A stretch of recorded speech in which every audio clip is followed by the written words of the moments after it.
સવારથી તમામ રાજાઓ ધનુષ યજ્ઞના મંડપમાં જઈ રહ્યા છે, કારણ આજે સીતાજીના ભાગ્યનો નિર્ણય થવાનો છે. ધનુષ યજ્ઞનો આજે નિર્ણાયક દિવસ છે. મહારાજ જનકજીએ શતાનંદજીને વિનંતી કરી, આપ વિશ્વામિત્રજીને પ્રાર્થના કરો બંને રાજકુમારોને લઈને યજ્ઞમાં પધારે અને એની ઉપસ્થિતિમાં યજ્ઞ આરંભ થાય. શતાનંદજી આવે છે. બંને મળ્યા, વિશ્વામિત્રજીને પ્રણામ કર્યા. રામ લક્ષ્મણ આવી શતાનંદજીને વંદન કરે, બાપજીની પાસે બેઠા.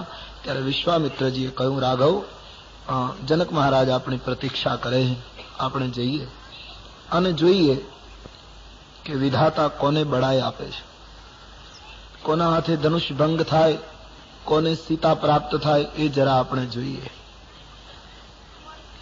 લક્ષ્મણજીએ વિશ્વામિત્રજીને કહ્યું, બાપજી, હું કહી દઉં યશ અને કીર્તિ કોને મળવાની છે? રામ સમજી ગયા લખન શું કહેવા માંગે છે. પણ બહુ સરસ વાત લક્ષ્મણજીએ રજૂ કરી. લખન કહા જસ ભાજન સોઈ. બાપજી, યશનું પાત્ર એ જ બને જેના ઉપર આપ જેવા સંતની કૃપા હોય.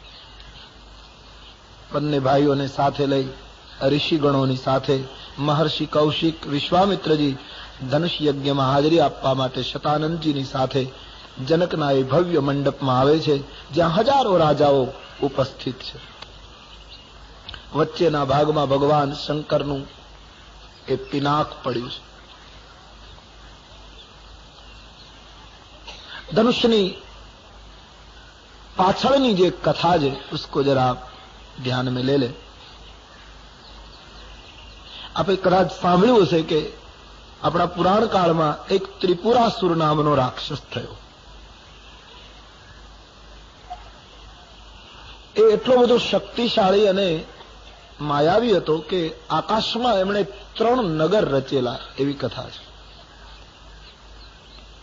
જયારે કોઈ દેવ એના ઉપર હુમલો કરે ત્યારે એક નગરમાંથી બીજા નગરમાં જતો રહે, એ નગર ઉપર હુમલો થાય તો ત્રીજા નગરમાં જતો રહે. 3 નગર ઉપર એક સાથે જે હુમલો કરે તો જ ત્રિપુરાસુર મરે, આવું એને વરદાન હતું. જરા વાત વિચિત્ર લાગે, આકાશમાં 3 નગર ને એમાં એ ફરતો હોય ને એ કદાચ બુદ્ધિગમ્ય ન પણ લાગે. તુલસીજીએ પોતાના સાહિત્યમાં એના બહુ સુંદર ખુલાસા કર્યા છે. એનો તાત્વિક અર્થ મહાત્માઓએ કર્યો છે. ત્રિપુરાસુર એ માનવીનું મન છે અને મન હંમેશા 3 નગરમાં ફર્યા કરે છે. ક્યારેક કામમાં, કામ ઉપર તમે પ્રહાર કરો તો, ક્રોધમાં, ક્રોધ ઉપર પ્રહાર કરો તો, લોભમાં, એ 3 નગરીમાં સતત ઘૂમ્યા કરે. 3 ઉપર એક સાથે જે પ્રહાર કરે એ ત્રિપુરાસુરને મારી શકે. આ કામ શિવજીને સોંપવામાં આવ્યું. એ કથા એવી છે, શંકર ભગવાને એના ઉપર પ્રહાર કર્યો. અત્યારે જે ધનુષ યજ્ઞમાં જે ધનુષ્યનો ઉપયોગ થવાનો છે એ શંકરજીનું ધનુષ એ વખતે વપરાયું. એના ઉપર બાણ ચડાવી એમણે ત્રિપુરાસુરનો વધ કર્યો. પછી આ ધનુષ શંકરજીને થયું કે આનો ઉપયોગ બહુ સરસ રીતે થઈ ગયો, હવે આ ધનુષ હું જનકરાજને આપી દઉં. નિર્ણય કર્યો જનકજીને આપવાનો. ત્યારે જનકજીને શિવજી આપવા ગયા એ ધનુષ, ત્યારે ધનુષ્ય માનું બોલ્યું. શંકર ભગવાનને કહ્યું, મહારાજ, આપના હાથમાં હું અનેક વાર રહ્યો, છતાંય મારે બંધન ચાલુ જ રહ્યું. કારણ કે તમે જનકને સોંપો છો, જનક ક્ષત્રિય છે, રાજવી છે, યુદ્ધ કરશે એટલે વળી પાછું દોરી ચડાવશે, એટલે મારે તો બંધન જ રહેવાનું ના. ઈશ્વરના હાથમાં જાય એને તો મુક્તિ મળે એવું સાંભળ્યું છે, અને તમારા હાથમાં રહેવા છતાં મારે બંધન જ ચાલુ રહ્યું. બોલે, નહીં, તમે એક કામ કરો, હું એટલા માટે તમને જનકને સોંપું છું. ધનુષને કહ્યું કે જનકપુરમાં રામ આવશે અને રામ જ્યારે તમને ચડાવે ત્યારે તૂટી જજો, એટલે તમારી મુક્તિ થઈ જાય, પછી કોઈ ચડાવશે નહીં. રામ સ્પર્શ કરે એટલે ખંડિત થઈ જશે. એ ધનુષ્ય જનકજીને આપવામાં આવેલું. એમ કહેવાય છે કે હાથીઓ દ્વારા એને ખેંચીને મૂકવામાં આવેલું, એટલું વજનદાર હતું. એ ધનુષ્યને સીતાજીએ એક હાથે ઊંચું કરી લીધેલું. જનક રાજા ધનુષ આવ્યા પછી રોજ એની પૂજા કરતા. સીતાજીને જનકે કહ્યું, બેટી હું સવારમાં ધનુષની પૂજા કરું એના પહેલા ગાયનું ગોબર લઈને, છાણ લઈને તારે ધનુષની આજુબાજુ જગ્યા પવિત્ર કરવાની, જેથી કરીને હું રોજ પૂજા કરું. તો રોજનો ક્રમ હતો સીતાજીનો, ધનુષની આજુબાજુ ગાયના છાણથી ભૂમિ પવિત્ર કરે, પછી જનક ધનુષની પૂજા કરે. એક દિવસ સીતાજીને એમ થયું કે ધનુષની ચારે બાજુ તો હું ભૂમિ પવિત્ર કરું છું, પણ નીચે કચરો રહી જાય છે. એટલે સીતાજીએ નીચે ગોબર લીપવા માટે ડાબા હાથમાં, જે હાથીઓ દ્વારા ધનુષ્ય લાવવામાં આવેલું, એ સીતાએ ડાબા હાથે ઊંચું કર્યું. શક્તિ છે, આદ્ય શક્તિ છે. અને નીચે લીપી નાખ્યું, ધનુષ મૂકી દીધું, જાણે કઈ થયું જ નથી, બિલકુલ સહજ. અને જનક રાજા જ્યાં પૂજા કરવા આવ્યા તો જનક આશ્ચર્યથી ભરાઈ ગયા કે આ ધનુષ્ય નીચે કોણે લીપી નાખ્યું? હાથીઓ દ્વારા ઊંચું કરવામાં આવે તો માંડ માંડ ઊંચું થાય. સીતાને બોલાવી, વૈદેહી, હા પિતાજી, બેટા ધનુષ્યની નીચે કોણે લિંપન કર્યું? બોલે, બાપુજી મને એમ થયું કે નીચે તો કચરો રહી જ જાય છે. જનકની આંખો ખુલ્લી રહી ગઈ કે શું વાત કરે છે, આ ધનુષ્ય ઊંચું કઈ રીતે થાય? બોલે, બાપુજી આ રીતે. પાછું લઈ લીધું. બસ એ દિવસે જનકને પહેલી વાર ખ્યાલ આવ્યો કે શક્તિનું પ્રાગટ્ય થઈ ચૂક્યું છે, અને આ શક્તિ મારી નથી. આ શક્તિ જેની હોય એને મારે સુપ્રત કરવી જોઈએ. અને તેથી ધનુષ્ય યજ્ઞની ઘોષણા આ ઘટનાની પાછળ નક્કી થઈ કે આ ધનુષ્યને જે ચડાવે એ આ શક્તિનો સાચો માલિક બની શકે. જનકની તો શક્તિ નહોતી, એને તો મળેલી હતી ને સીતા, અને મળેલી વસ્તુ જેની હોય એને આપવી જોઈએ. એટલા માટે આ જાહેરાત છે. આપણને કોઈ ચીજ વસ્તુ જડે તો આપણે નથી જાહેરાત કરતા કે ભાઈ અમને ફલાણી વસ્તુ મળી છે, નિશાની આપીને લઈ જાઓ. કોઈ શુકન માનીને બેગમાં મૂકી દે એ આખી વાત જુદી છે, પણ નહીતર અમુક માણસને કોઈ વસ્તુ મળે તો એ નિશાની આપીને લઈ જવાની જાહેરાત. જનકની આ જાહેરાત છે કે શક્તિનો असली मालिक कौन है, इसलिए उन्होंने ये घोषणा कर दी.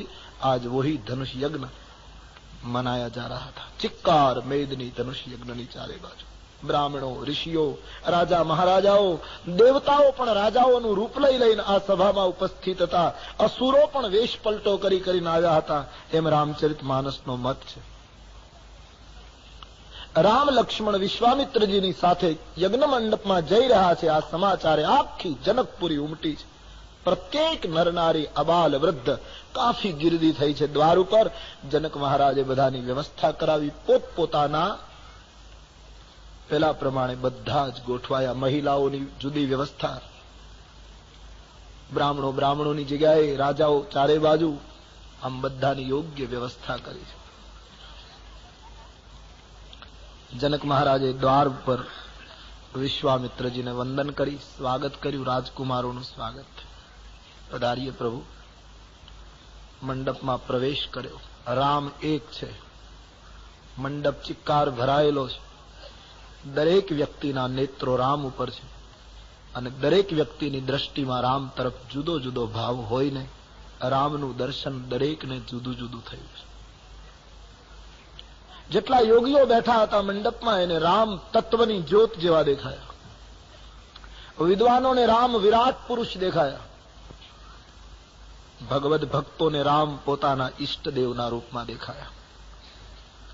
પ્રેમીઓને પોતાનું સર્વસ્વ દેખાયા. જનકરાજ અને સુનૈનાને પોતાનું બાળક હોય એવો ભાવ જાગ્યો છે. અભિમાની રાજાઓને, રાક્ષસ રાજાઓને ભગવાન સાક્ષાત કાળ જેવા દેખાય. અને તુલસી તો મર્યાદાના સંત છે, એટલે એમણે લખ્યું કે જનકપુરની સ્ત્રીઓને રામ કેવા દેખાયા? તો બોલે નિજ નિજ રુચિ અનુરૂપ. કોઈ ખુલાસો નહીં. બધી મહિલાઓને એની રુચિ પ્રમાણે આ મર્યાદા છે તુલસી. ભગવાન વેદ વ્યાસ હોય તો ખુલ્લું લખી નાખતે. આપણા પુરાણમાં કૃષ્ણ ચરિત્રમાં કથા છે, ભગવાન કૃષ્ણ કંસના યજ્ઞમાં બલરામજીની સાથે જ્યાં પ્રવેશ કર્યો તો લખી નાખ્યું, સ્ત્રીઓને કૃષ્ણ કેવા દેખાયા? સ્ત્રી નામ સ્મરો મૂર્તિમાન. સ્ત્રીઓને સાક્ષાત કામદેવ જેવા દેખાયા. પણ તુલસી મર્યાદાનો પડદો મૂકી દે છે. નિજ નિજ રુચિ અનુરૂપ, ક્યોંકि ये ग्रंथ मर्यादा का.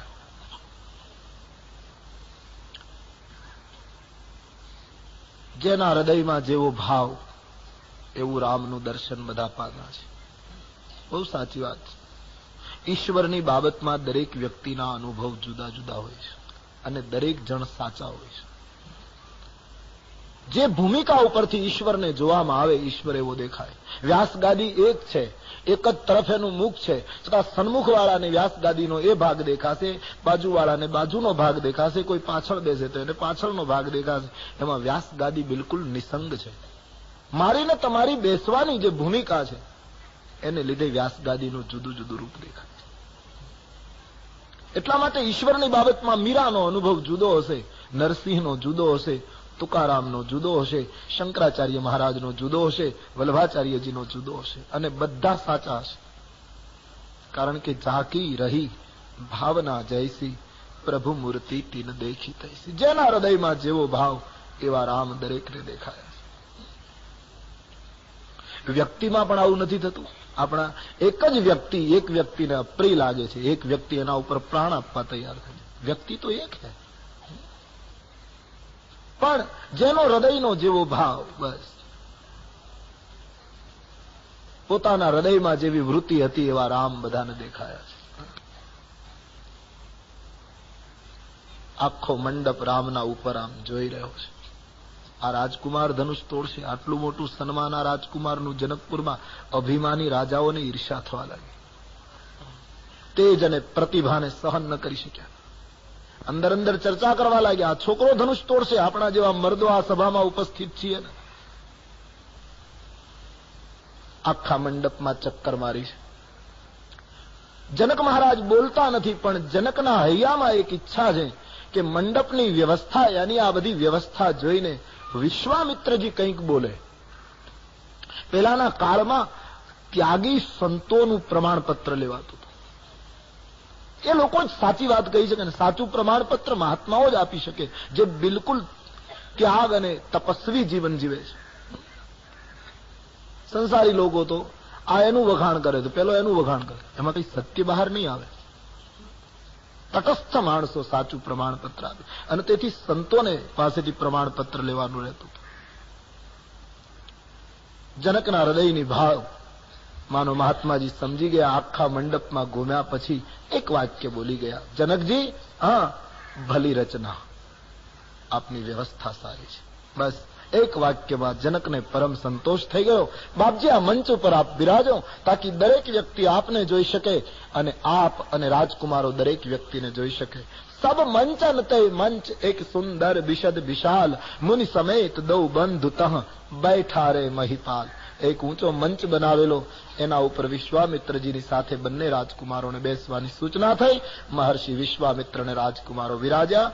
ચારો ઓર સે સબ નિગાહે રામ પર હૈ. પિનાક ધનુષ્ય વચ્ચે પડ્યું છે, ઘંટનાદ થયો છે. શ્રી સીતાજીને લઈને એની સખીઓ મંડપમાં પ્રવેશ કરે. બાબાજી की ચોપાઈ, અવની મંડપ સિય પગુધારી, રૂપ દેખી મોહે નર નારી, રૂપ દેખી મોહે નર. જેવો સીતાજીનો પ્રવેશ થયો, સીતાનું સૌંદર્ય જોઈને બધા જ એના તરફ આકર્ષિત થયા છે. બધાને જુદો જુદો ભાવ જાગ્યો છે. તુલસીદાસજી કહે, જનકની એ રાજકન્યા, એના માટે જે એક વ્યવસ્થા હતી વિશિષ્ટ, ત્યાં વિરાજિત થઈ ગયા. જય માળા છે. શાંત વાતાવરણ. ઈર્ષાળુ રાજાઓ, અભિમાની રાજાઓ, કુટિલ વૃત્તિના રાજાઓ, જે ધનુષ અમે જ તોડીએ એવી ઈચ્છા રાખીને જે આવ્યા છે, એ લોકોના મનમાં કુભાવ છે, રામની ઈર્ષા કરતા હતા. એમાં જનકજીએ પોતાના બંદીજનોને સૂચના આપી કે ઉભા થઈને મારી પ્રતિજ્ઞાની ઘોષણા કરો. બંદીજનોએ ઉભા થઈ હાથ ઊંચા કરી જનકની પ્રતિજ્ઞા ઘોષિત કરી. બોલે બંદી બચનબર, સુનહુ સકલ મહિપાલ, પન વિદેહ કર કહ્યમ, ભુજા ઉઠાય વિશાલ. જનકના દૂતોએ હાથ ઊંચા કરીને કહ્યું કે હે રાજા મહારાજાઓ, ખંડ ખંડથી, દ્વીપ દ્વીપથી, રાષ્ટ્ર રાષ્ટ્રથી તમે બધા આવ્યા છો. મહારાજ જનકજીની પ્રતિજ્ઞા અમે જાહેર કરીએ છીએ, અને પછી આપની શક્તિનું દર્શન કરાવો. તેન્દ્ર ભુજ બાલ બીધુક, શિવ ધનુ રાહુ, ગુરુ કઠોર વિદિત સબ કાહુ, ગુરુવ કઠોર વિદિત સબ કામ. જનકના દૂતોની રજૂઆત બહુ સરસ છે. આ તો આખું ગામ જ જ્ઞાનીઓનું. સવારે આપણે ચર્ચા કરી ગયા કે આખું ગામ વિદ્વાનોનું, એમાં એક એક વ્યક્તિ પંડિત છે. જનકના દૂતો જે ઉભા થયા એમણે રજૂઆત બહુ સરસ કરી કે હે રાજા મહારાજાઓ, તમારા હાથની શક્તિ એ પૂર્ણિમાના ચંદ્રમા સમાન છે. આવું સંબોધન કર્યું. બધા રાજાઓ ખુશ થઈ ગયા કે શું અમારી પ્રશંસા કરી, શું અમને બિરદાવ્યા છે. નૃપ ભુજ બલ બીધું, હે સમ્રાટો, રાજાઓ, તમારા હાથની શક્તિ ચંદ્રમા સમાન છે. બધા રાજાઓ ખુશ થયા, પોતપોતાની બાયો ચડાવવા લાગ્યા, પ્રસન્ન બની ગયા. પણ કોઈ રાજાએ એનો ગર્ભિત અર્થ સમજવાની કોશિશ ન કરી કે આ લોકોએ આપણને ચંદ્રની ઉપમા શું કામ આપી. જનકના દૂત એમ કહેવા માંગતા હતા કે તમારી શક્તિ ચંદ્રમાના સમાન છે, તમારા હાથની તાકાત એ બરાબર, પણ ચંદ્ર એક સરખો નથી રહેતો. એ અમુક દિવસ ક્ષીણતા પામે છે, અમુક દિવસ વૃદ્ધિ પામે છે. એમ હે રાજાઓ, તમારી શક્તિ એક રૂપ નથી, આમ કહેવા માંગતા હતા. અથવા તો એક સંત કહે નહીં, ચંદ્રની ઉપમા એટલા માટે આપી કે જનકના દૂતો એમ કહેવા માંગે કે તમારી શક્તિ ચંદ્રમાના સમાન છે, કારણ ચંદ્રમામાં જેમ કાળો દાગ છે એમ તમારી શક્તિમાં અહંકારનો કાળો દાગ છે. એક સંત કહે નહીં, ચંદ્રની ઉપમા એટલા માટે આપી કે આપણા પુરાણકારના કહેવા પ્રમાણે ચંદ્રને જયારે મોટાઈ મળી ત્યારે એમણે બૃહસ્પતિના પત્ની યાની ગુરુ પત્ની ઉપર ખરાબ દ્રષ્ટિ કરી, જે પોતાની માતા થાય, અને એટલા માટે એને કલંક લાગ્યું. તો આ જનકના દૂતો એમ કહે કે તમારામાં ચંદ્રમામાં કાંઈ તફાવત નથી. ચંદ્રએ ગુરુ પત્ની જે માં ગણાય એના ઉપર ખરાબ દ્રષ્ટિ કરી હતી. આ સીતા જે જગતની માં છે એને મેળવવાનો તમે વિચાર કરો છો, એટલે તમારામાં ચંદ્રમામાં કાંઈ તફાવત નથી. એક સંત કહે નહીં, ચંદ્રની ઉપાધિ આપવા પાછળ એક ચોથું પણ કારણ છે. ચંદ્રને સ્વયં પ્રકાશ નથી, સૂર્યના પ્રકાશથી ચંદ્ર પ્રકાશિત થયા કરે, એ આપણે જાણીએ છીએ. તો જનકના દૂતો એમ કહે છે કે તમારી શક્તિ ચંદ્રમાના સમાન ખરી, પણ આ શક્તિ તમારી નિજી નથી, તમારી પોતાની નથી. એ તો સૂર્યવંશનો સૂર્ય જે રામ બેઠો છે એને લીધે તમે બધા સારા દેખાવ, રામને લીધે તમારી શોભા છે, શક્તિ કોઈ બીજાની છે. અથવા તો એક સંત કહે ચંદ્રની ઉપમા એટલા માટે, ચંદ્રની ઉત્પત્તિ સાગરમાંથી, લક્ષ્મીની ઉત્પત્તિ પણ સાગરમાંથી, એટલે સાગરીય બંનેનો પિતા છે. આ બંને બહેન ભાઈ થાય, ચંદ્ર અને લક્ષ્મી. જનકના દૂતો એમ કહેવા માંગે છે કે હે રાજાઓ, તમારા હાથની શક્તિ ચંદ્ર સમાન અને સીતા લક્ષ્મી સ્વરૂપા છે, એટલે તમારી બહેન ગણાય, એના હાથે તમારી રાખડી હોય, એનો પાણી ગ્રહણ કરવાનો તમે વિચાર કરો, એ યોગ્ય નથી. તમે ચંદ્રની સમાન એટલા માટે. અથવા તો તુલસીદાસજીનો પણ એક અભિપ્રાય, આના ઉપર એક વિશેષ અભિપ્રાય. તુલસીદાસજીએ રામાયણમાં ધનુષને અંધકારની ઉપમા આપી છે. ચાપ તમ આ શબ્દ આવ્યો, તમ યાની અંધકાર. ધનુષી અંધકારનું પ્રતીક છે. રાજાઓને ચંદ્રની ઉપમા એટલા માટે આપી કે ચંદ્ર કોઈ દિવસ અંધકારની સત્તાને પૂર્ણ રીતે નાશ નથી કરી શકતો. અંધકારની સત્તાનો પૂર્ણ નાશ કરવા માટે સૂર્યોદય અતિ આવશ્યક છે. માટે તમારી શક્તિ ઉજ્જવળ છે, બરાબર છે, ચંદ્રના સમાન, પણ એ જે ધનુષ્ય છે એ સમસ્યાનો હલ તમે કોઈ કરી શકો એમ લાગતું નથી. છતાં પણ તમારામાંથી કોઈ મર્દ ઉઠશે અને આ ધનુષ્યને ચડાવી આપે યા તો એનો ભંગ કરી આપે તો ત્રિભુવન જય સમેત વૈદેહી, 3 ભુવનમાં એનો વિજય થશે, અને જગતમાં જેના સૌંદર્યનો જોટો નથી એવી વૈદેહી એના કંઠમાં જય બાળા પહેરાવશે. માટે હે શૂરવીરો, આપ આપની શક્તિનું દર્શન કરાવો. મહારાજની પ્રતિજ્ઞા આ રીતે અમે ઘોષિત કરી છે. તમામ રાજાઓ તૈયારી કરવા લાગ્યા. કોઈ મુકુટ સરખો કરે, કોઈ ભેટ બાંધે, કોઈ બાયો ચડાવે, અને જે ઉભો થવાની તૈયારી કરે એમ જ માને કે હું જ તોડી નાખીશ. અને ઉભો થાય રાજવી ત્યારે મનમાં ગણપતિની માનતા કરે કે આ ધનુષ્ય, હે ગણપતિજી, જો મારાથી તૂટી જાય તો હું તમને આટલું નૈવેદ્ય ધરાવીશ. પણ પાછો સાથોસાથ એવી માનતા કરતો હતો કે મારાથી તૂટી જાય તો હું નૈવેદ્ય ધરાવીશ, પણ કદાચ માની લો કે મારાથી ન તૂટે તો કોઈનાથી ન તૂટવું જોઈએ, તો હું તમને ડબલ ધરાવીશ. आप तुलसीदासजीनी आ प्राचीन कथा ने अर्वाचीन संदर्भ में जुओ. इसलिए मैंने पहले दिन निवेदन किया था कि ये कथा प्राचीन है, अर्वाचीन समस्याओं का उकेल है। एक રાજવી મનમાં મનમાં એમ ઈચ્છે છે કે કાં તો ધનુષ અમે તોડીએ, મારાથી જ તૂટે, અને કદાચ મારાથી ધનુષ્ય ભંગ ન થાય તો કોઈથી તૂટવું ન જોઈએ, સમસ્યા એમને બની રહેવી જોઈએ. અર્વાચીન જગતમાં પણ દરેક વ્યક્તિ એમ જ ઈચ્છે છે કે કાં તો સમસ્યાનો ઉકેલ હું જ આપું, અથવા તો હું જો સમસ્યાનો ઉકેલ ના આપી શકું તો બહેતર છે એ સમસ્યા બની રહે, અથવા તો વધારે સમસ્યા ગહેરી બને, બીજો કોઈ સમસ્યાનો હલ ન કરી શકે. કાં તો હું જ કરું અને કાં તો કોઈથી થવા ન દઉં. આ વૃત્તિ આજે સમાજમાં દેખાય.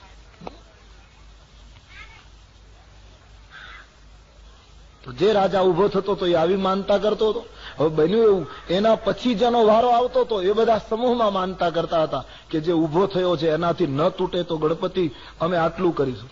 હવે ગણપતિ આ એકની માનતા માને કે પેલા બધા એક સાથે કરતા હતા એની માનતા માને? અંદરો અંદર ઘર્ષણ હતું, ઈર્ષા હતી.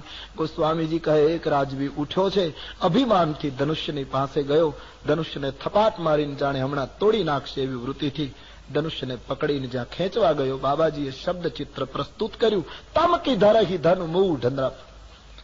ગોસ્વામીજીએ કહ્યું મૂઢ નૃપ. આ રાજાઓ બધા મૂઢ હતા.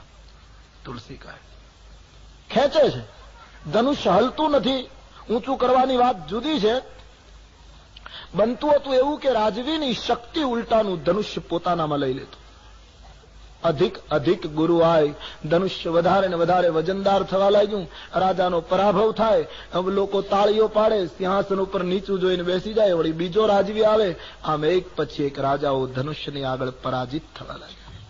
કોઈ ધનુષ્ય ભંગ કરી શક્યો નહીં. અમુક સમજદાર રાજાઓ હતા એ ઉઠ્યા જ નહીં આ બધું જોઈને. એના બે કારણો. એક તો સમજદાર રાજાઓને એમ થયું કે કોઈનાથી તૂટતું નથી, હવે કારણ વગર આપણે કીર્તિ ગુમાવવા જવું, એટલે ઉઠ્યા જ નહીં. અને બીજું કારણ એ હતું કે એ લોકોએ જનકપુર આવ્યા પછી જાણેલું કે સીતા પૃથ્વીની પુત્રી છે. જેનામાં થોડી સમજ હતી, વિવેક હતો. એ લોકોએ વિચાર કર્યો કે અમે પૃથ્વીના માલિક છીએ અને સીતા પૃથ્વીની પુત્રી હોય તો આપણી પુત્રી ગણાય, અને દીકરીની સાથે પિતા પરણવાનો વિચાર કરે સંસ્કૃતિનું ખૂન ગણાય. અને તેથી સમજદાર રાજાઓ સભા મંડપમાં ઉભા ન થયા, એમનેમ બેસી રહ્યા. બીજા જે ઉઠતા હતા એ લોકોને સમજાવવાની કોશિશ કરી કે રહેવા દો, ધનુષ્ય નહીં તૂટે, રામ સિવાય કોઈ કઈ નહીં કરી શકે એમાં મારો અંતઃકરણ બોલે છે. અભિમાનીઓ માનતા નથી. એ તો એક પછી એક ઉઠે છે, પરાજિત થાય છે, ધનુષ્યને વધારે ને વધારે વજનદાર કરતા જાય છે. સમસ્યાનો હલ તો દૂર રહ્યો, સમસ્યાને ગહેરી બનાવી દીધી. નિસ્તેજ થઈને ગાદી ઉપર બધા બેસવા લાગ્યા. સન્નાટો છવાઈ ગયો, કોઈથી ધનુષ્યને કઈ થયું નહીં. બધાની વારી આવી ગઈ, કોઈ કઈ કરી શક્યું નહીં. જનક રાજા અકળાઈ ગયા. સભામાં ઉભા થઈ એ યુગનો એક મહાન વિવેકી પુરુષ જનકજી એટલા બધા અકળાઈ ગયા. ધનુષ્ય ન તૂટ્યું એમાં સભાની આખી સભાનું અપમાન કરતા જનકજીએ કડક શબ્દોમાં નિવેદન કર્યું છે કે હે રાજાઓ, દ્વીપથી તમે મારી પ્રતિજ્ઞા સાંભળીને અહીં આવ્યા છો. તમને બધાને ખબર હતી કે આ ઘટના થાય તો જ સીતા મળે. ધનુષ્યને ચડાવવું અને તોડવું એ તો બહુ દૂરની વાત છે રાજાઓ, પણ જે જગ્યાએ ધનુષ્ય પડ્યું છે ત્યાંથી તલના દાણા જેટલું તમે હટાવી પણ ન શક્યા. મને આવી ખબર હોત કે ધનુષ્યને ઊંચકનારો વિધાતાએ જગતમાં કોઈને નિર્માણ જ નથી કર્યો તો આવી પ્રતિજ્ઞા કરીને હું મશ્કરીને પાત્ર ન બને. હવે તો પ્રતિજ્ઞા તોડું તો સત્ય ચૂક્યો કહેવા, અને પ્રતિજ્ઞા ન તોડું તો મારી પુત્રી સીતા કુંવારી રહી જાય. શું કરું? મને આવી ખબર હોત તો આવી ઘોષણા હું ન કરત. તમારામાંથી કોઈ આ કાર્ય કરી શક્યો નહીં, મને નવાઈ લાગે. જનકજી બહુ કડક શબ્દોમાં બોલ્યા છે, એટલેથી અટક્યા હોત તો વાંધો નહીં. પણ હે રાજા મહારાજાઓ, હવે હું આપને ચોખ્ખા શબ્દોમાં કહું છું કે હવે કોઈ શૂરવીર હોવાનો દાવો ન કરશો આ ધરતી ઉપર. મેં તમારી શૂરવીરતા જોઈ લીધી. અને સાફ શબ્દોમાં સાંભળી લો, તજ હું આશ નિજ નિજ ગૃહ જાહુ લિખાન વિધિ વૈદેહી વિવાહુ. મારી વૈદેહીનો વિવાહ વિધાતાએ લખ્યો જ નથી. તમે બધા આશા છોડીને તમારે ઘરે જતા રહો. આમ ખુલ્લું અપમાન કરી નાખ્યું. હવે કોઈ મંચ ઉપર ઉભો થઈને જાહેરમાં આપણું અપમાન કરે કે હવે તમે ઘરે જતા રહો, મહેરબાની કરીને અહીંથી નીકળી જાઓ. આ તો સમજદાર માણસ એ કહેવાય કે પછી નીચું જોઈને ત્યાંથી નીકળી જાય, જતો રહે. સબતે કઠિન જાતિ અપમાન.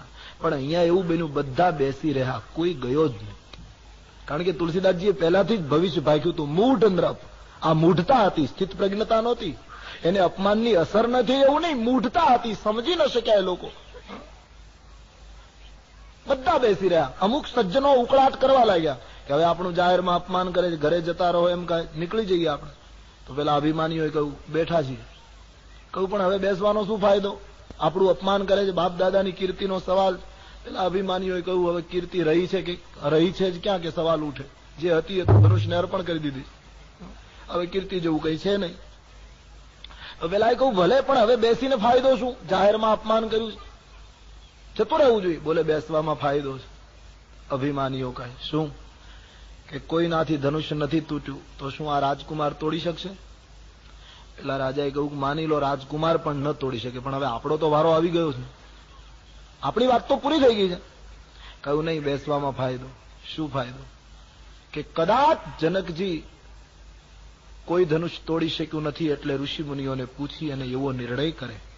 આવા અંદરો અંદર મનોરથો કરતા હતા લોકો.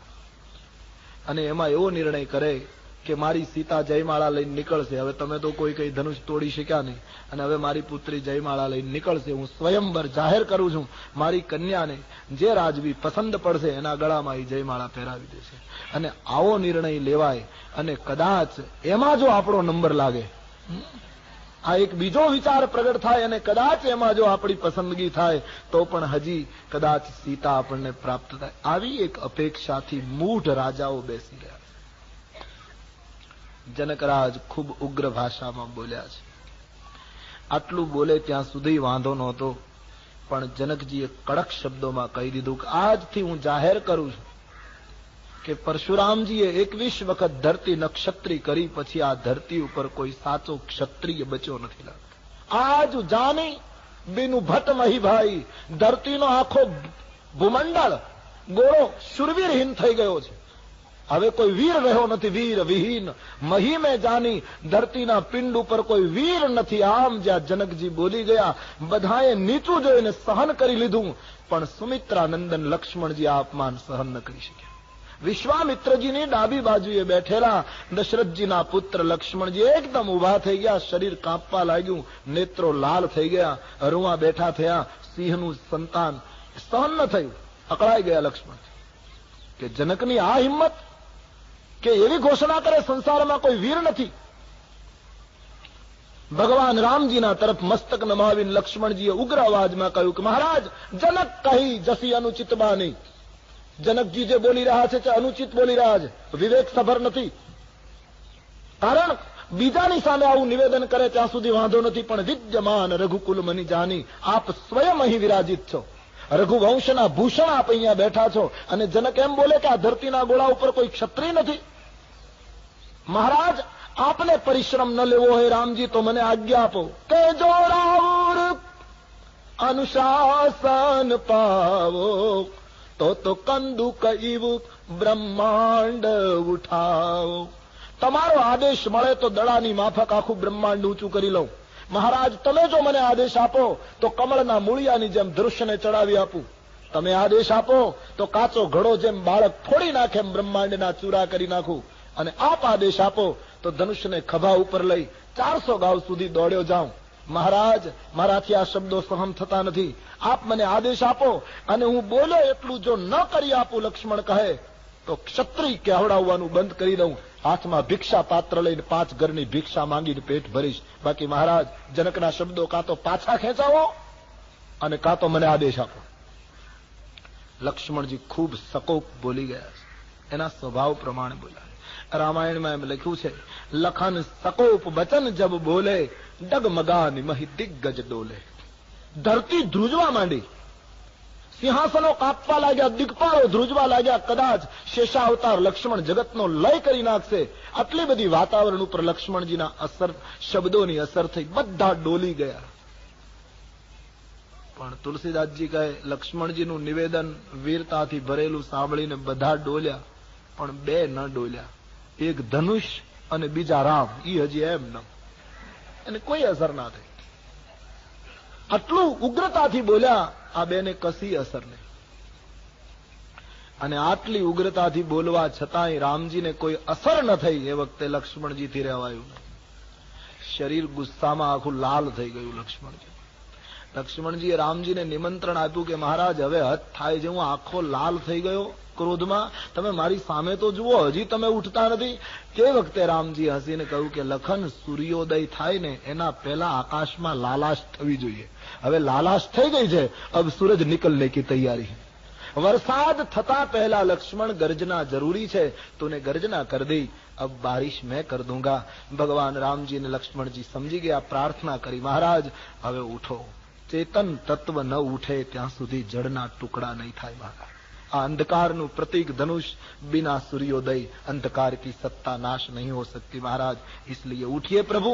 અને બધા રાજાઓને બતાવી દો કે રઘુકુળમાં કેટલી તાકાત છે.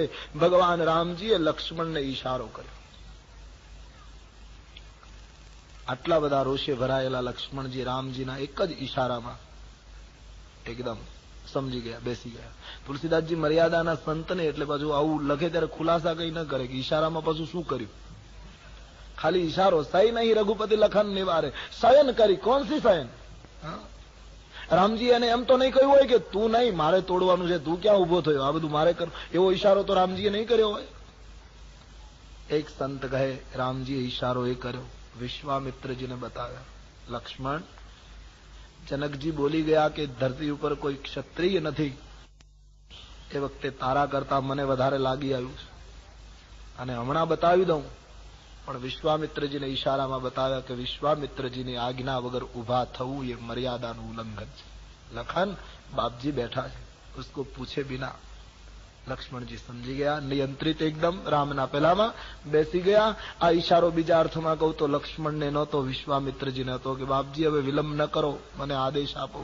અને વિશ્વામિત્રજી સમજી ગયા. જમણો હાથ ઊંચો થયો, રામની પીઠ ઉપર હાથ ફેરવી અને વિશ્વામિત્રજી, હે રાઘવ, ઉઠો બાપ, શિવધનુષને તોડી નાખો, જનકરાજની ચિંતાને તોડી નાખો. એક પિતાને પોતાની કન્યા માટે જે ચિંતા થઈ રહી છે, આટલા જ્ઞાની પુરુષને એક ધનુષ્ય ન તૂટ્યું, એમાં આટલી મોટી અકળામણ થઈ ગઈ છે, ધનુષ્ય તોડીને એને બતાવી દો.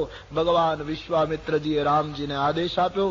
ભગવાન રામ વિશ્વામિત્રજીનો આદેશ મેળવતા એ જ સરળતા, એ જ સહજ સ્વભાવ બાપજીને વંદન કરી અને સિંહાસન ઉપર જયારે ઉભા થયા ત્યારે તુલસીને કેવું, તુલસી કહે, રામજી સિંહાસન ઉપર ઉભા થયા તો એવું લાગ્યું કે ઉદયાચળ પર્વતના શિખરને તોડીને જાણે સવારનો પ્રાતઃકાલીન સૂર્યોદય થયો. કારણ કે અંધકારની સત્તા મિટાવવી છે એટલે તુલસી સૂર્યની ઉપમા આપે છે. ઉદિત ઉદયગીરી મંચ પર રઘુવર બાલ પતંગ, માનો સૂર્ય કા ઉદય હુઆ. તુલસીદાસજીને ચિત્રકૂટમાં કોઈએ પૂછ્યું કે મહારાજ, સૂર્યનો ઉદય થાય તો કમળ ખીલે. કમળ ખીલે એટલે બંધનમાં બેઠેલા ભંવરાઓ મુક્ત થાય, ગુંજાર કરે. સૂર્યોદય થાય એટલે રાત્રિની સત્તા નાશ પામે. સૂર્યોદય થાય એટલે આકાશના નક્ષત્રો દેખાતા બંધ થાય. તો રામરૂપી સૂર્યોદય થયો તો કમળ કયા ખીલ્યા? તો તુલસીને લીખી દિયા, બિકસે સંત સરોજ બન. જનકના મંડપમાં જેટલા સંતો બેઠા હતા એના મનરૂપી કમળો ખીલવા લાગ્યા, એના નેત્રોરૂપી ભંવર ગુંજાર કરવા લાગ્યા. રાજાઓને સીતાને પરણવાની જે રહી સહી આશા હતી એ આશારૂપી રાત્રિ ખલાસ થવા લાગી અને ન બોલવાના વાક્યરૂપી નક્ષત્રોના તેજ વિલીન થવા લાગ્યા. ભગવાન રામજી ઉભા થયા, બાપજીને વંદન કરી અને સિંહાસન ઉપરથી નીચે ઉતરી પટાંગણમાં પગ મૂકી અને ધનુષ્યના તરફ જ્યાં રામજીએ યાત્રા શરૂ કરી, આખા મંડપના નેત્રો રામના ઉપર કે આ બાળક શું કરશે. કારણ કે રામ બિલકુલ સાધારણ દેખાય. અનિવાર્ય જયારે પ્રસંગ આવ્યો ત્યારે જ રામે પોતાનો પ્રભાવ દેખાડ્યો છે. બાકી સતત રામજીએ પ્રભાવ છુપાયો છે અને સ્વભાવ જાહેર કર્યો છે. ઈશ્વરત્વની આ એક નિશાની છે. સ્વભાવ કો દિખાના, પ્રભાવ કો छिपाना. તુલસીદાસજી વર્ણન કરે છે, રામજી જઈ રહ્યા છે, રામનું નાનું સ્વરૂપ, રામની એ વખતની વય આ જોઈને જનકના ધર્મપત્ની સુનૈનાજી બેઠા છે એને ચિંતા થવા લાગી. એને પોતાની બાજુમાં બેઠી એક સખીને કહ્યું કે હે સખી, આ સમાજની અંદર આ મંડપમાં બધા કૌતુક જોવા ભેગા થયા હોય એવું મને લાગે છે. કેમ? કે કોઈ અમારો હિતેચ્છુ આમાં દેખાતો નથી. બોલે શું મહારાણી આપ કહેવા માંગો? કે હા, રાવણ અને બાણાસુર જેવા જે ધનુષ્યને કંઈ ન કરી શક્યા એને અયોધ્યાનો રાજકુમાર તોડી શકશે. કાલે કૌશલ્યાને જવાબ આપવો મુશ્કેલ પડશે. સુનૈનાનું રામ તરફનું વાત્સલ્ય બોલવા લાગ્યું. આ બાળક ધનુષ્ય નહીં તોડી શકે. ક્યાં કઠોર ધનુષ, ક્યાં આ બાળકની ઉંમર? બાળકને કોઈ સમજાવો. સુનૈનાજી દાસીને સખીને કહેવા લાગ્યા, આની ઉંમર નાની છે. જનકની મેં હમણાં બાર નિવેદન કર્યું તેમ કે એક એક વ્યક્તિ જનક રાજાના ગામની વિદ્વાન છે. તેથી જે દાસી બોલે છે બહુ સરસ બોલે. પોતાની રાણીને કહ્યું, રાણી માફ કરજો, આપને મારાથી ઉપદેશ ન અપાય, પણ એક સિદ્ધાંતના રૂપમાં એક વાત રજૂ કરું. શું? મહારાણી, તેજસ્વીને કોઈ દિવસ નાનો ન ગણાય. તેજવંત લઘુ ગની અને કાવું સૂત્ર છે. તેજસ્વીને કોઈ દિવસ, મહાનતાને ઉંમર સાથે કોઈ સંબંધ નથી. ઉંમરને અને મહાનતાને શું લેવા દેવા? રામની ઉંમર નાની છે એટલે તમે એમ માનો છો કે એનામાં કશું નથી દેવી? સૂર્યનારાયણ ઉદય પામે ત્યારે બિલકુલ નાના દેખાય, પણ ઉદય પામતા બધા અંધકારની સત્તાને વિદારી નાખે તો શું સૂર્યને નાનો કેવો દેવી? હર હર મહાદેવનો નાદ કરી અને 3 અંજલિમાં આખા સમુદ્રનું પાન કરી જાય તો શું અગસ્ત્યને નાના કહેવા? પર્વત જેવડો પ્રાણી હાથી એને 1.5 ફૂટનું અંકુશ જો વશ કરી શકે તો એ અંકુશને નાનું કહેવાય દેવી? અને મંત્ર બિલકુલ નાનકડો એવો હોય પણ મંત્ર સાધનાથી બ્રહ્માદિ દેવતાઓ એ સાધકને વશ થાય તો શું મંત્રને નાનો ગણાય? દેવી માફ કરજો, તેજસ્વીને કોઈ દિવસ નાનો ન ગણાય. અને સુનૈનાએ સિદ્ધાંત કબૂલી લીધો. બિલકુલ સાચી વાત. મહાનતાને ઉંમરને કાંઈ સંબંધ નથી. આપણે ત્યાં પેલી જૂની વાર્તા છે ને કે પાડોશમાં 2 કુટુંબ રહેતા હતા અને પછી બંનેને ઘરે એક જ દિવસે બાબાના જન્મ થયા. બંનેને ઘરે પુત્ર જન્મ એક જ દિવસે. પછી એ બંનેના છોકરાઓ 5 વર્ષના થયા એટલે બંનેના વાલી એને સ્કૂલમાં દાખલ કરવા ગયા. તો જન્મ તારીખ પણ એક, સ્કૂલમાં પ્રવેશ તારીખ પણ એક અને વર્ગમાં પ્રવેશ તારીખ પણ એક શિક્ષકના હાથમાં બંનેને સોંપ્યા. એ બંને પાડોશીના બાળકો ભણતા ભણતા 5મા ધોરણ સુધી સાથે રહ્યા અને 6ઠ્ઠા ધોરણની પરીક્ષા આપી. એમાં એક પાસ થયો, બીજો નાપાસ થયો. પાસ અને નાપાસ થયેલા બંને પોતાનું પરિણામ લઈને ઘરે આવ્યા. પાસ વાળાને એના પિતાએ ધન્યવાદ આપ્યા અને નાપાસ થયેલાને એના બાપુજી પૂછવા લાગ્યા, તું કેમ નાપાસ થયો? બોલે, બાપુજી આ વખતે કઈ વાંચેલું નહીં, ધ્યાન નહીં આપેલું. કહ્યું, નહીં, પાડોશીનો છોકરો પાસ થઈ ગયો અને તું કેમ નાપાસ થયો? કહ્યું, પાડોશીના છોકરાએ ધ્યાન આપ્યું છે, હું રખડવામાં રહ્યો. કહ્યું કે નહીં, તમારી જન્મ તારીખ એક, તમને શાળામાં 1 તારીખે દાખલ કરેલા, તમારો જન્મ 1 તારીખે, તમારી ઉંમર સરખી અને એ પાસ થાય ને તું નાપાસ થાય કેમ ચાલે? એટલે છોકરાએ કહ્યું, બાબુજી તમારે મને કાઢી મૂકવું હોય તો કાઢી મૂકો, પણ આમાં જન્મ તારીખને વચ્ચે નહીં લાવો. આમાં ઉંમરને શું સંબંધ છે પાસ થવા? આ તો બુદ્ધિનો વિષય. કહે નહીં, તમારી જન્મ તારીખ એક અને એ પાસ થાય ને તું નાપાસ થાય, ચાલે કેમ? એક પિતાએ જન્મ તારીખ જ પકડી. છોકરો બહુ આમ અકલમંદ હતો, નાપાસ કેમ થયો ખબર નહીં, પણ એનો તર્ક શક્તિ સરસ. એમણે કહ્યું પોતાના પિતાને કે બાપુજી આમાં તમે જન્મ તારીખ ન લાવો. કહે નહીં, તમારી એક સરખી ઉંમર, એક જ જન્મ તારીખ ને એ પાસ થાય તું નાપાસ થાય કે? છોકરાએ કહ્યું, બાપુજી ખોટું ના લાગે તો કહું. શું? તમારી જન્મ તારીખ 2 ઓક્ટોબર, બરાબર છે? એના બાપુજી કહ્યું, ગાંધીજીની જન્મ તારીખ એ 2 ઓક્ટોબર, બરાબર? ક્યાં? એને આખી દુનિયા પૂજે છે, તમને પાડોશમાં કોઈ ચા પીવાય બોલાવતું નથી, આમાં જન્મ તારીખનો ક્યાં પત્તો લાગે? નહીતર જે દિવસે ગાંધીજી જન્મ્યા એ જ દિવસે તમારો જન્મ. તમને પાડોશમાં કોઈ ઓળખતું નથી. તેજવંત લઘુ ગણી અને કાવું.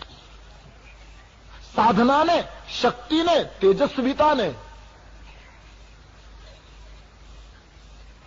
આંતરિક શક્તિઓ સાથે સંબંધ છે. ઘણી વખત શંકરાચાર્ય મહારાજ 32 વર્ષની ઉંમરમાં વૈદિક સંસ્કૃતિનો દિગ્વિજય કરે. તમે 32 વર્ષમાં થઈ શકે?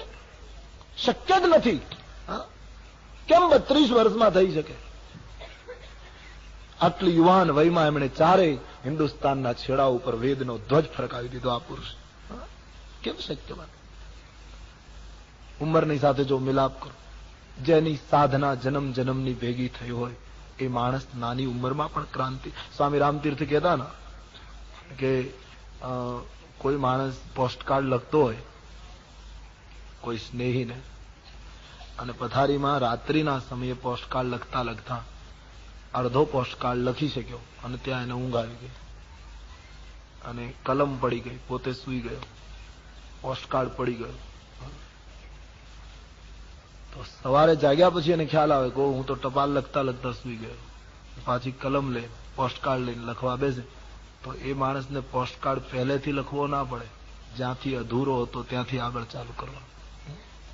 એમ સાધના કરતા કરતા કોઈ સંતો, કોઈ મહાપુરુષો પ્રારબ્ધ પૂરું થતા સૂઈ જાય, યાની પ્રારબ્ધ પૂરું થઈ જતા શરીર છોડી દે, તો એ આત્મા બીજા જન્મમાં જયારે શરૂઆત કરે ત્યારે એને પહેલેથી શરૂઆત ન કરવી પડે, જ્યાંથી સાધના અધૂરી હતી ત્યાંથી આગળ જવા. એટલે એ સીધી વાત છે. ઉંમર નાની હોય તો આપણા કરતા આગળ હોય.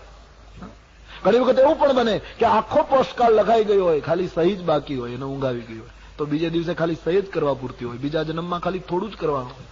ઘણી વખત એવું બને સહી પણ કરી નાખી હોય, એડ્રેસ જ બાકી હોય, તો જાગ્યા પછી ખાલી એડ્રેસ, ઘણી વખત એડ્રેસ પણ થઈ ગયું હોય, ખાલી પોસ્ટ જ કરવાનો બાકી હોય. ઘણા લોકોની સાધના કેવલ પોસ્ટ પૂરતી જ બાકી હોય. એટલે એ લોકો આપણા કરતા વધારે આગળ દેખાય. તેજવંત લઘુ ગની અને કાવું. તુલસીદાસજી વર્ણન કરે છે.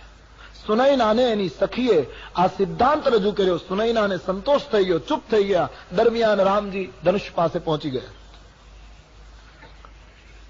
બધા જ વિચાર કરે આ બાળક શું કરશે, આ બાળક શું કરશે. રામજીએ ધનુષને એક પરિક્રમા